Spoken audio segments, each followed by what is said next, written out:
I believe we are all ready now for the message. Amen? Kung ready na po, please type Amen and praise the Lord. Okay? Type Amen and praise the Lord. Okay. O kaya sabihin natin, we are excited. I am excited. Sige po, sapagkat tayo po ay magbibigay pansin sa naging tema po ng Baptist Day kahapon. Kumbaga, meron pa pong after effect, yung pong gathering kahapon, at gusto ko pong gamitin ang ginamit pong versikulo, mga verses po, Philippians chapter 1, verses 6 and 7. Philippians chapter 1, verses 6 and 7, being confident of this very thing, that he which hath began a good work in you will perform it until the day of Jesus Christ. Even as it is meet for me to think this of you all, because I have you in my heart, inasmuch as both in my bonds and in the defense and confirmation of the gospel, ye all are partakers of my grace. Ito po ang piniling mga talata sa naging tema po ng Baptist Day, mga minamahal. Ulitin ko po, Philippians chapter 1, verses 6 and 7. Being confident of this very thing, that he which hath begun a good work in you will perform it until the day of Jesus Christ. Even as it is meet for me to think this of you all, because I have you in my heart, inasmuch as both in my bonds and in the defense and confirmation of the gospel, ye all are partakers of my grace. Sulat po ito ni Apostol Pablo, at tayo po ay matuto sa kanyang pahayag at sa kanyang sulat sa mga taga-Pilipos. Ang title po ng message natin, mga minamahal, God at work in us and among us. God at work in us and among us. Let us pray. Our gracious, loving Father, thank you so much for giving us the opportunity once again to have this Bible sharing. Thank you for the success and for the victory of the National Baptist Day celebration yesterday. Ikaw po ang pinapupurihan namin. Ikaw po ang dinadakila po namin. What a blessing, Panginoon, na maging ang bansa po namin ay meron pong pagkilala sa kalipunan ng mga Baptist sa bansang ito, na kung saan naging malaki ang contribution sa usapan ng education at evangelism. I pray, O Father, that this morning, as we study your word, may you again guide us, O God. Please, Lord, fill me with your Holy Spirit. Give me wisdom. Guide me, O Lord, and please reach the heart of your people through thy word. Sa iyo ko po'y pinagkakatiwala ang aming pagsasalo-salo ngayon. Ito po ang aking panalangin sa pangalan po ng aming Panginoong Jesus. Amen. Amen. Okay, so siguro po magandang maalaman natin na ito po ay isinulat ni Apostol Pablo nung siya po ay nasa prison. Sinulat po niya ito sa Philippian Church nung siya po ay nasa prison. Bagamat ang sulat po, ayon sa binasa ko po sa inyo, kitang-kita po natin na ito po ay puno ng pagkakatiwala, puno po ng tinatawag nating affection and unity. Yan po ang manonotice po natin sa naisulat na ito ni Apostol Pablo. Bagamat nakatinakala po ang kanyang kamay, makikita natin na buong laya na nagpahayag ang kanyang puso. Amen?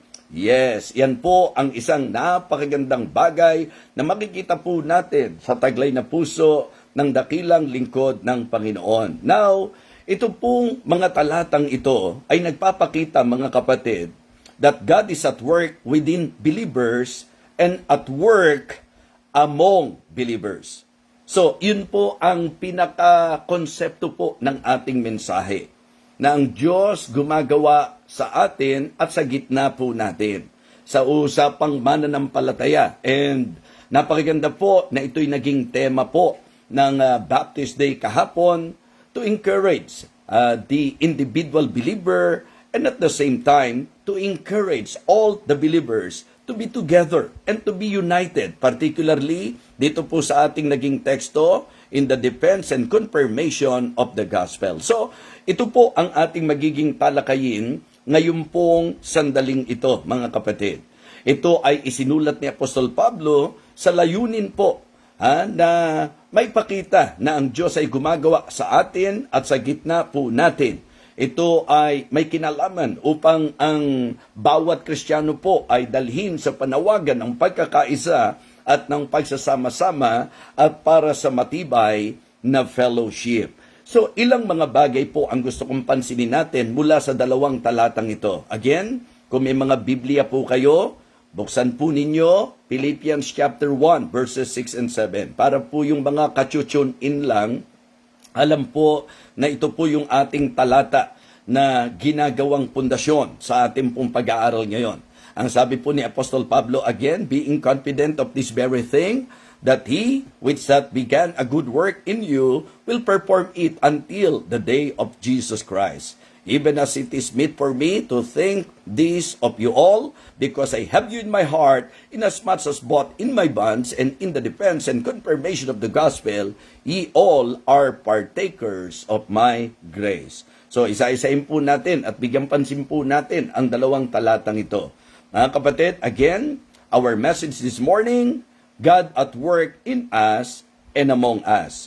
So, ang unang puntos na nais ko pong ibigay sa inyo sa verse number 6 is the confidence of God's purpose. The confidence of God's purpose. Malinaw po ang sabi ni Apostol Pablo, being confident of this very thing. Magandang atin pong maunawaan, maintindihan na si Apostol Pablo ang usapang pagkakatiwala ay hindi po nakadepende sa tao. 'Di ba? Masasabi po natin that Paul's confidence is not in people or performance but in God's person and promise. Ibig sabihin po, ang isang bagay na dapat maging klaro po sa akin at sa bawat isa po sa atin sa usapang pagkakatiwala, nawa ang maging tibay ng ating pagkakatiwala ay sa Diyos at sa kanyang mga pangako. Amen? So ito po ang laman ng kanyang sulat. This is actually, we can feel as we study this writing of the Apostle Paul. Ito ang madadama natin sa kanya. Ang sabi niya, being confident of this very thing. Ito po ay nakatungtong sa usapan ng pagkakilala niya sa Diyos at sa kanyang kaalaman tungkol sa mga pangako ng Diyos. You know, ito po ay malaking advantage. Listen to me. Napakalaking advantage po na sa usapang buhay pananampalataya, yung pong ating pagkakilala kung sino po ang Diyos. Napakalaking advantage po na aware po tayo sa mga pangako ng ating Panginoon Diyos. Amen? So, dito po ating bibigyang pansin the confidence of God's purpose. Yan po ang nasa verse number 6. Being confident of this very thing, that he which hath begun a good work in you will perform it until the day of Christ. Makikita nyo po yung confidence rooted in God's character. Ibig sabihin po yung kanyang kumpiyansa, yung pagkakatiwala na nakapundasyon sa kung sino po ang Diyos at kung ano po ang Diyos. Amen? Kaya pala si Apostol Pablo, sa kanyang pahayag, talagang ang malalim na desire po niya, ang laging eagerness po niya, as he continue on sa kanya pong buhay Kristiyano, sa kanyang buhay pagmiministeryo, ay ang higit at higit pa na makilala niya ang Diyos. Mga kapatid, isang bagay po na dapat matutunan natin ito kay Apostol Pablo, kung paano po na dahil kilala po niya ang Panginoon, dito po nakapundasyon ang kanya pong masasabi nating tiwala. Ang kanyang tiwala ay nasa pagkatao ng ating Panginoon. What I mean to say, yung character ng ating Panginoon. So, his confidence is rooted in God's character. Not only that, makikita nyo rin po na ang kanyang kumpiyansa ay nakahimlay, di ba? Resting on God's commitment. Yan. Pagkakilala mo po ang Diyos, makikita nyo po na sa pahayag niya, sabi niya, being confident of this very thing, that He which hath begun a good work in you. Tingnan nyo yung pagkakilala niya kung sino po ang Diyos. So yun po ang tibay ng kanyang kumpiyansa. Ang sabi niya, being confident of this very thing, that he which hath begun a good work in you, ang sabi niya, will perform it. Will perform it. God is committed to perform and to accomplish His will sa kanyang masasabi nating kalooban at pangako niya sa bawat isa sa atin. Agree po ba kayo doon? Yes, because faithful is He that promised. So mga kapatid, yan po ang gusto kong maintindihan po natin. The reason why I am encouraging every one of you, kilalanin po natin ang Diyos, alamin po natin ang kanyang mga pangako, sapagkat ang Diyos ay faithful to His promises. Siya po ay tunay, siya po ay tapat sa kanyang mga pangako sa atin. Kaya mas kilala mo ang Diyos, mas marami kang alam na pangako ng Diyos, mas magiging matibay ang iyong pagtitiwala. Amen? And this is exactly what I would like all of you to see and to learn dito po sa sinabi po ni Apostol Pablo. His confidence rooted in God's character. Makikita nyo po resting on God's commitment. Alam niya na ang Diyos ay committed who will perform it until the day of Jesus Christ. Ganyan po ka-committed ang Panginoon sa bawat isa po sa atin. Okay? It is the confidence rejoicing in God's completion. Kung ano po ang sinimulan ng Panginoon, tatapusin niya po yan, mga kapatid. Kung ano po ang ipinangako ng Panginoon, tutuparin po ng Panginoon ang kanyang pangako. Walang pagsala. Ang nasimulan ng Diyos, tatapusin niya at ang pangako ng Diyos, tutuparin niya. Mga Kristiyano, kamusta po ang ating pagkakilala sa Diyos? Ang kanyang character, ang kanyang commitment. Napakahalaga po na tayo ay merong clear understanding at siyempre pa tiwala sa Diyos. Kaya pala kahit nakabilanggo, kaya pala kahit ano po ang hirap na maranasan, kaya pala kahit ano po ang laban na harapin at daanan, mga kapatid, very confident. Kasi nga po, ang kanyang kumpiyansa rooted in God's character, resting on God's commitment, and rejoicing in God's completion. Isipin nyo, nasa bilangguan na po siya. Diba? Dito rin po sa aklat na ito, dito rin po sa church na ito, sinabi ni Apostle Pablo, rejoice in the Lord always, and again, I say, rejoice. Let your moderation be known unto all men. Ang sabi po, be careful for nothing, but in everything by prayer and supplication with thanksgiving. Let your requests be made known unto God. And the peace of God, which passeth all understanding, shall keep your hearts and minds through Christ Jesus. Philippians chapter 4, verses 4 to 7. So mga kapatid, we should be rejoicing in the Lord. Always rejoicing in the Lord. Take note, siya po ay nasa bilangguan. Siya po ay nasa madilim na kalagayan, mahirap na karanasan. Pero ang kanyang mensahe ay ang patungkol sa pagkakatiwala sa Panginoon. Mga kapatid, sa mga panahon ng madilim na bahagi ng inyong buhay, ang pinakasusi ay ang matibay na pagtitiwala. Yung pong tatag ng tiwala sa Diyos na kilala natin, mga kapatid. Kung kilala mo ang Diyos, kahit ang masasabi nating rough road sa buhay mo ay hindi magpapaatras sa iyo, mga kapatid. Kahit na po ang madilim na karanasan sa buhay, hindi po magpapatigil at magpapahinto sa iyo. Magpapatuloy ka because of your confidence in God. Confidence sa kanya pong purpose, mga kapatid. So napakaganda at napakahalaga na ang bawat Kristiyano po ay mayroong pangahawakan sa Diyos, sa usapang character ng ating Panginoon, commitment ng Panginoon na magpapakita na ang kanyang sinimulan ay kanyang tatapusin. Amen? The confidence of God's purpose. Siya po ang nag-initiate ng gawa sa ating buhay, siya po ang magpapatuloy, at siya rin po ang magtatapos. Amen? God initiates the good work, and God continues the good work, and God completes the good work. Yan po ang napakahalaga. 1 Thessalonians chapter 5 verse 24, again, Faithful is he that calleth you, who also will do it. Amen? Ang sabi po, faithful is he that calleth you, who also will do it. The same concept na sinabi po niya sa teksto po natin, that he which hath begun a good work in you will perform it, mga kapatid, until the day of Jesus Christ. What a blessing! What a blessing! Mga kapatid, anumang sinimulan ng Panginoon by grace, He will finish in glory. All right, point number 2. Una po natin, the confidence of God's purpose. Number 2, the care for God's people. Again, hindi maganda at magaang ang sitwasyon niya.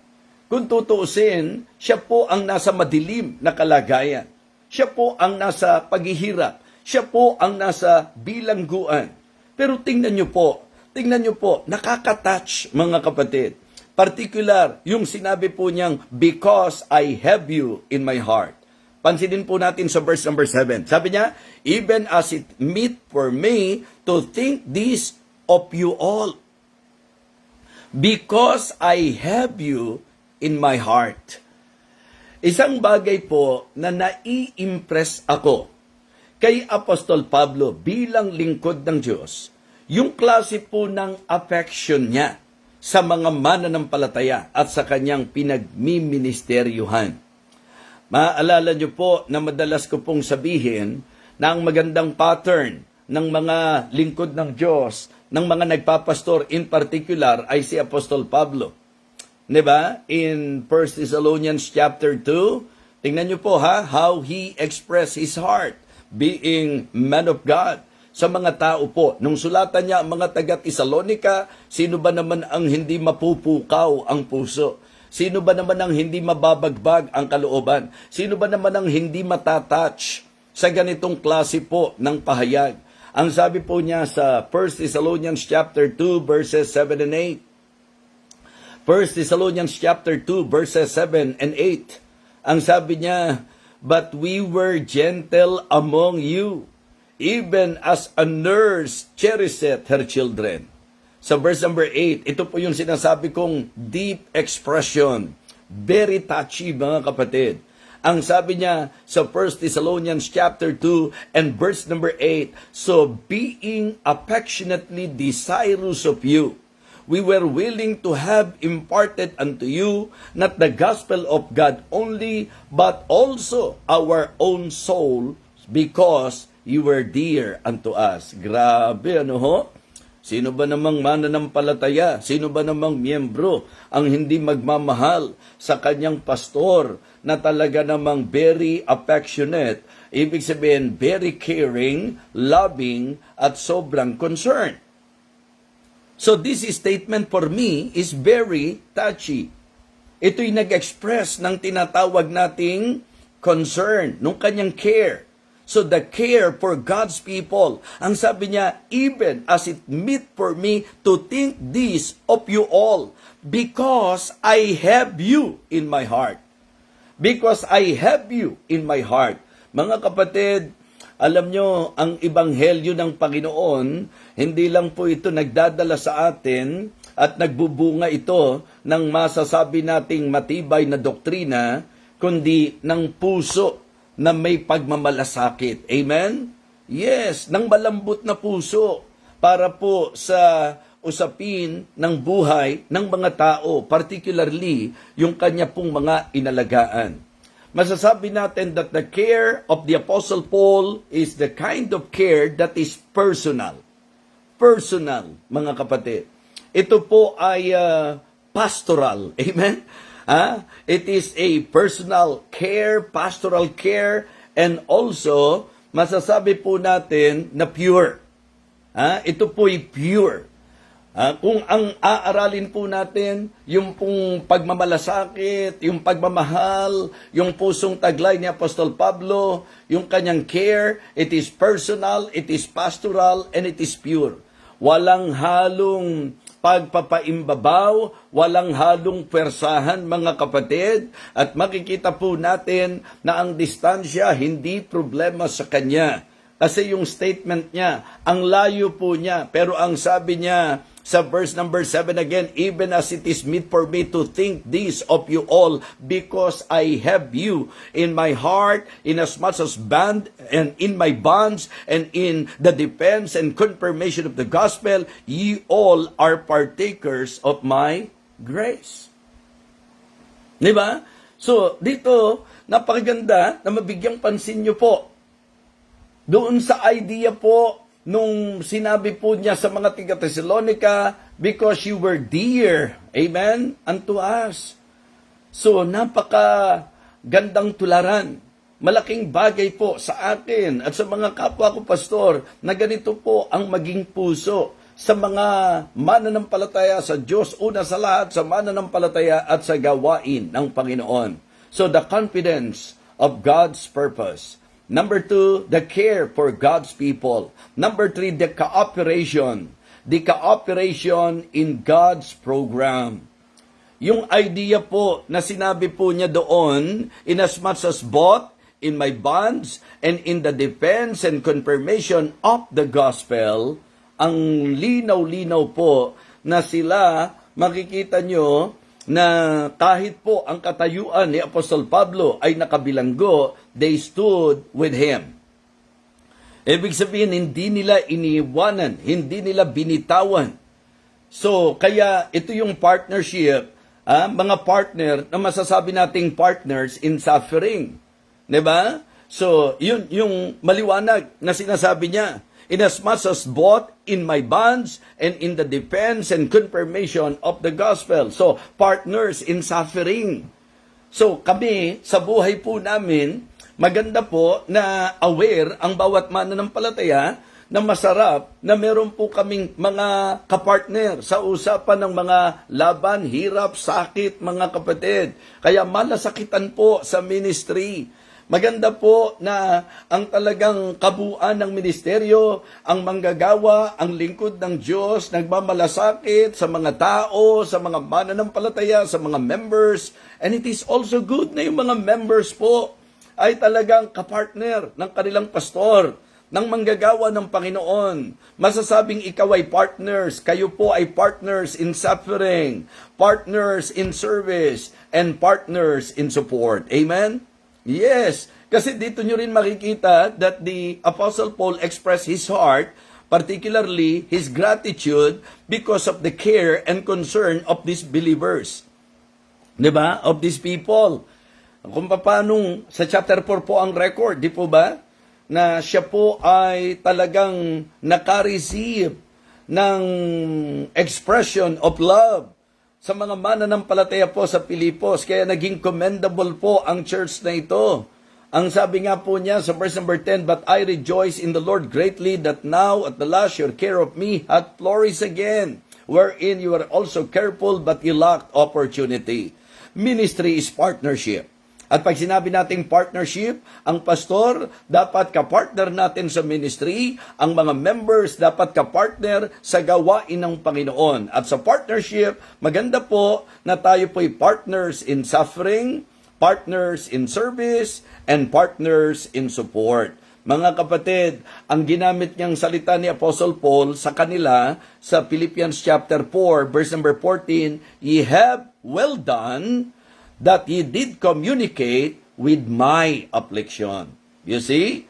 Diba? Ang sabi niya, ye have well done, that ye did communicate with my affliction. Ang ministeryo po ni Apostol Pablo, undeniably, naging matagumpay sapagkat hindi po siya nag-isa sa gawain. Yan po ay makikita natin sa naging mga sulat ni Apostol Pablo. In fact, meron po siyang mga acknowledgement. At ang isa nga po sa lagi ko pong ipinapakita na bagamat tayo po ay masasabi nating very much blessed and challenged and encouraged and motivated sa kind of ministering ni Apostol Pablo, but we can notice that the Apostle Paul in his life in the ministry, isa sa laging makikita nyo pong ugali niya ay ang kilalanin ang mga naging kabahagi sa usapan ng gawain ng Diyos. Kaya mga members, hindi ba lagi ko pong sinasabi, once na ako po ay nagpapasalamat sa inyo, hindi ko po ibinibigay ang glory sa inyo. I am just applying kung ano yung natutunan ko po sa pattern na ipinakita ni Apostol Pablo. Kasi mahirap pong makasumpong kayo ng pastor na ang tingin niya sa kanya nakasalalay ang gawain. Mahirap po na tayo'y magkaroon ng leader na ang tingin niya siya ang susi sa gawain. Mga kapatid, mga minamahal, ang susi sa gawain ay ang Diyos.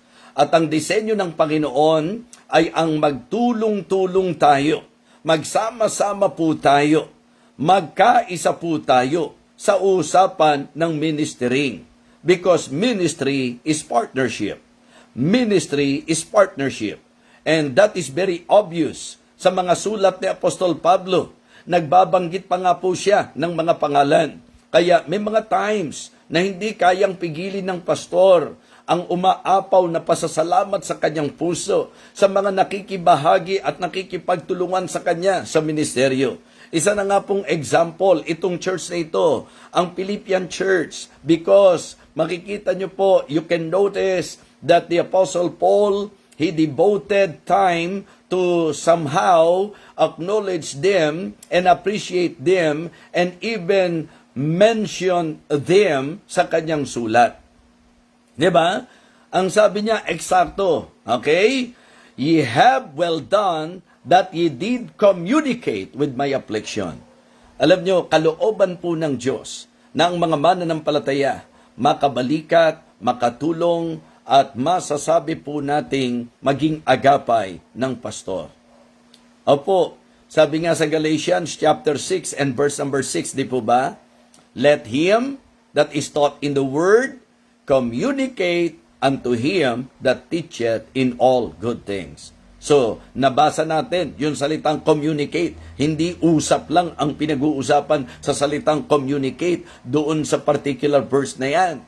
Di po ba? Sa Galatians 6:6, ang sabi po, let him that is taught in the word, yung mga tinuturuan daw po, let him that is taught in the word communicate unto him that teacheth in all good things. Makidamay daw po sa nagtuturo. At yan po ang makikita natin na ang mananampalataya sa Pilipos, si Apostol Pablo mismo ang nagsabi. Ang sabi niya, ye have well done that ye did communicate with my affliction. In fact, specific po na binanggit niya because she sent once and again. Diba? So, kung tutuusin, naging particular pa nga ni Apostol Pablo. Ang sabi niya, in the beginning of the gospel, no church communicated with me as concerning giving and receiving, but ye only. Kaya, members, kahit nakakarinig kayo ng mga nagpo-post o nakakita kayo ng mga nagpo-post na para bang masasabi po nating negative, kapag ka po meron pong usapin na dapat suportahan ng pastor, na dapat maging pagpapala ka sa pastor, kahit nakakarinig po kayo ng ganyan, ang timbangin nyo po, yung pong negative na sinasabi nila at yung itinuturo po ng Bible. Diba? Baka kung nabubuhay si Apostol Pablo sa panahon ito, pati si Apostol Pablo batikusin po nila. Because here we can see that the Apostle Paul is very expressive. He is expressing his gratitude to the believers na naging very supportive sa kanya, sa kanyang kalagayan. Mga kapatid, tama po na sa ministry nagmamalasakitan tayo. Hindi po fair kapag ka po ang pastor lang ang may concern at nagkikare sa mga tao. It is also good na ang mga members nagkikare sa kanilang pastor.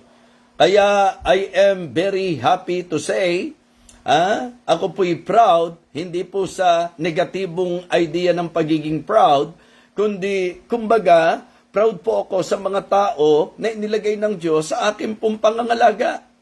Kasi hindi ko lang po sila inaalagaan, marunong din po silang mag-alaga. And I can say, they are really great, they are really good in taking care of the man of God.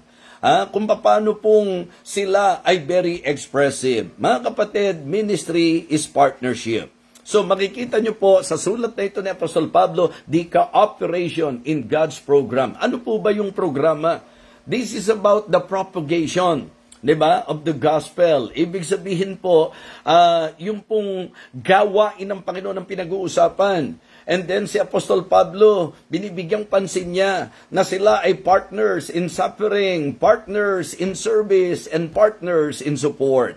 So, ito po ang ikatlong puntos po natin. Ngayon, para sa ating pong huling puntos mga kapatid, makikita nyo rin po yung sinabi niya sa last part. Ano po? Basahin ko pa rin yung verse number 7 sa kabuuan.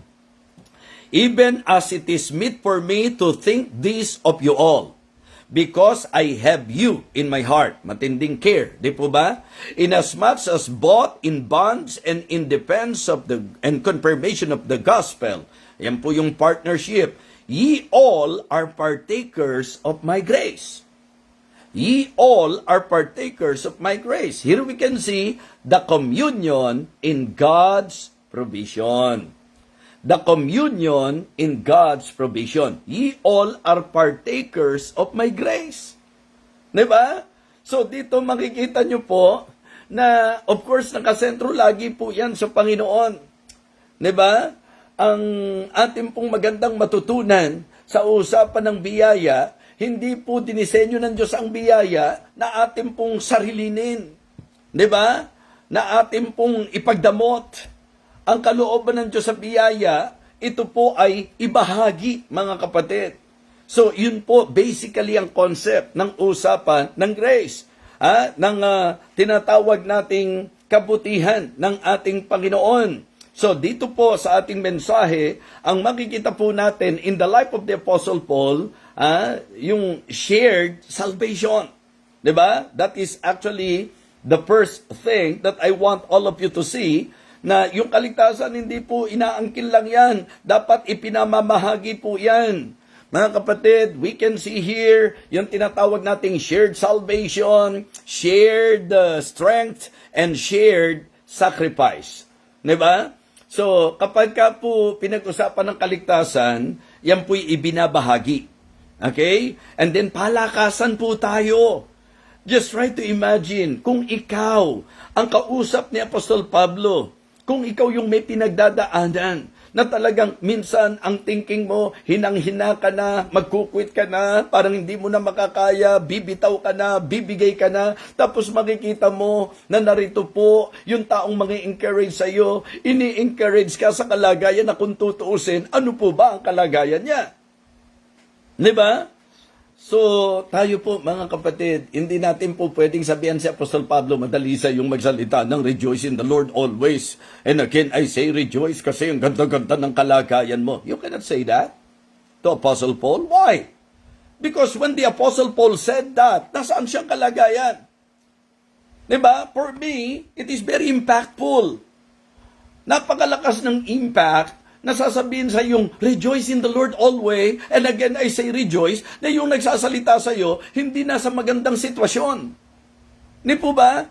Kaya mga kapatid, kung kayo po ay may pinagdadaanan, bakit hindi po natin tularan si Apostol Pablo? Nagamitin natin yung pinagdadaanan natin para tayo po'y maka-encourage at makapagpalakas ng iba.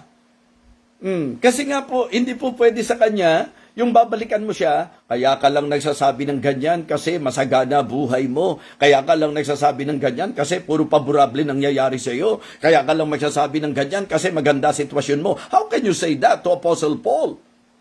Paano mo siya babalikan? Nung sabihin niya sa mga taga-Pilipos, mga gala kayong lagi sa Panginoon. Muli sinasabi ko, mga gala kayo. Pwede ba nilang balikan si Apostol Pablo? Madali sa yun sabihin yan kasi ang ganda-ganda ng kalagayan mo dyan. Ayan o, nakabilanggo ka. Ayan o, hirap na hirap ka. Ayan o, ang sakit-sakit ng kalagayan mo.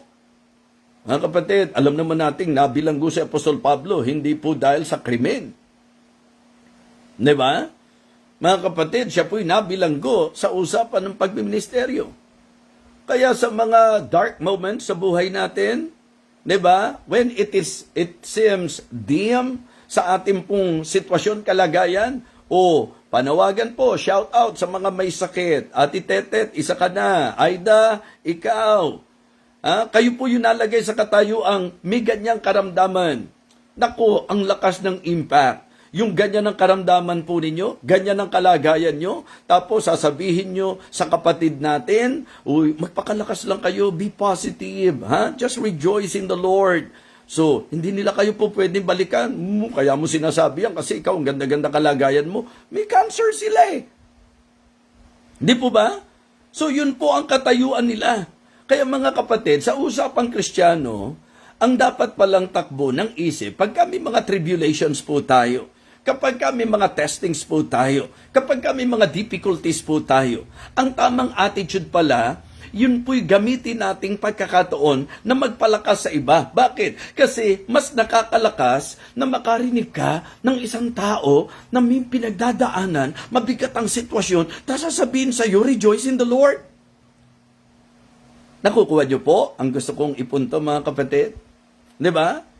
So, importante po na tayo po ay magsalo-salo sa probisyon ng Panginoon. Sa kanyang probisyong kaligtasan, kalakasan.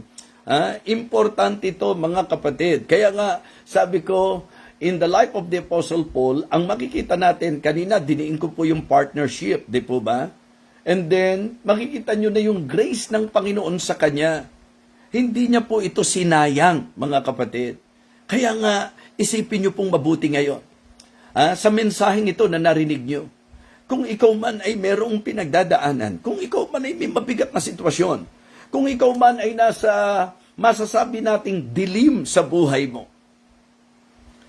Kasi ang gusto ko pong maging klaro po sa atin, ginagamit natin yung salitang dilim para ilarawan po yung bang tila unfavorable situation sa buhay natin. Kasi sa totoo lang, kapag ka ikaw ay Kristiyano, wala naman talagang dilim sapagkat ang Diyos ay liwanag. Pero ang salita ko pong madilim na bahagi sa ating buhay, I am actually referring to the experiences and even difficulties and struggles na ating pong nararanasan. Panghawakan niyo po, mga kapatid, na nandyan ang Panginoon. Amen? Kaya isipin niyo pong mabuti. Kasi nakaranas po kami, napuntahan namin mismo yung pinagkulungan kay Apostle Paul.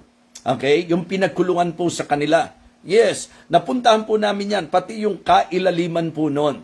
So talagang matindi po. Meron lang pinakabutas po na ganyan na ilalagay ka doon sa loob, nakatanikala ka dyan, napakadilim, naka-chain po kayo, mga kapatid. Just try to imagine.